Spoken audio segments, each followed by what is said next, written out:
Fala pessoal, hoje vamos falar do primeiro ponto básico do xadrez, tabuleiro. Mas antes, editor, solta a vinheta.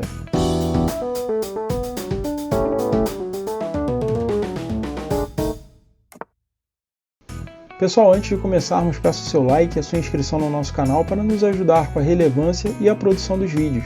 Vamos lá, o tabuleiro de xadrez é o campo de batalha, é o terreno onde se desenvolve o jogo. O tabuleiro tem forma quadrada, sendo seus lados divididos em 8 por 8, fazendo um total de 64 subdivisões. Cada subdivisão do tabuleiro é denominada casa. As casas se alternam em duas cores, uma mais escura e outra mais clara. Mas vale mencionar aqui que nem sempre foi assim. Retratos da história. Nos jogos que antecederam e deram origem ao xadrez, como conhecemos hoje em dia, o chaturanga e o chatrangue utilizavam tabuleiros com todas as casas com a mesma cor, geralmente brancas. A forma quadriculada foi adotada na Europa por volta do século X. Apesar de certas variações e inovações durante a Idade Média, é atribuído ao Libro de los Juegos, que foi encomendado por Alfonso X, rei de Leão e Castela, a padronização do tabuleiro no modelo 8 por 8 casas. Você poderá notar que os tabuleiros de xadrez em geral apresentam letras de A a H e números de 1 a 8. As letras representam verticais, chamadas de colunas, e devem ficar à frente dos jogadores. Já os números indicam as horizontais, chamadas de linhas, filas ou fileiras. Essas marcações servem de auxílio para a identificação de cada casa, bem como para a anotação das partidas. Abordaremos esse último ponto mais à frente, em um vídeo dedicado exclusivamente aos tipos de notação.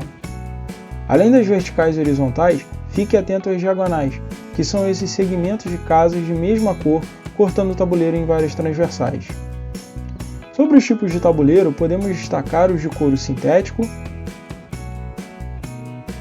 curvim, mousepad, magnético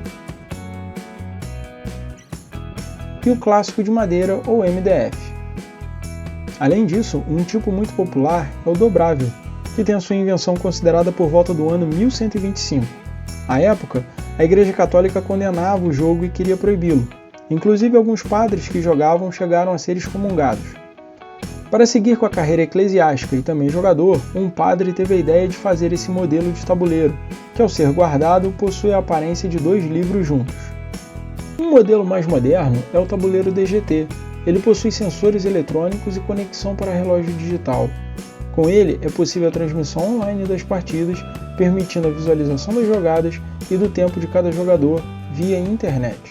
Devido ao seu alto custo, ele aparece com mais regularidade em grandes competições.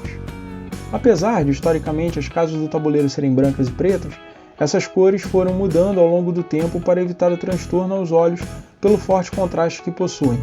Tá achando maluquice? Imagina jogar partidas de 7 horas olhando para uma coisa que pode incomodar a sua visão. Imaginou? Agora imagine fazer isso durante anos. Que pena! E não adianta achar que esses óculos estilosos do Courtney vão te ajudar. Por isso que, hoje em dia, é mais comum as cores marrom e bege, e principalmente verde e branco. Ao jogar, é regra que a casa angular branca, essa aí mesmo, fique do lado direito de cada um dos jogadores. Essa regra foi adotada inclusive na logo do canal. Quanto à parte estratégica do jogo, podemos destacar o centro e o centro ampliado, que são partes fundamentais para a disputa de domínio do jogo. Também temos a divisão dos espaços entre as peças brancas e as peças negras, entre as linhas 4 e 5. Há também a divisão entre as alas da dama e do rei, que ocorre entre as colunas D e E. Aliás, essa visão vale tanto para as peças brancas quanto para as negras. Veremos também as partes estratégicas em outros vídeos.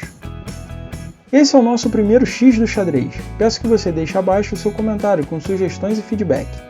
E você já viu o nosso vídeo de apresentação? Então clique nesse card aqui e dê uma conferida. Tchau!